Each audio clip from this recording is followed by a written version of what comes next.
హెర్మోను పర్వతము నుండి నీ సారు కొండ నుండి నేను నిన్ను నా దేవా జ్ఞాపకము చేసుకొనుచున్నా. ఈ అలలన్నీయు తరంగములన్నీయు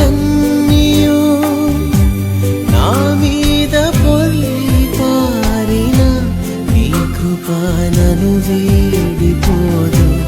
ఈ అలలన్నీయు తరంగములన్నీయు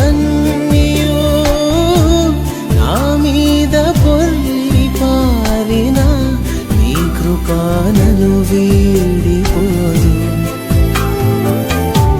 నా జీవదాత నీ సన్నిధి నా తోడుగా ఉండును.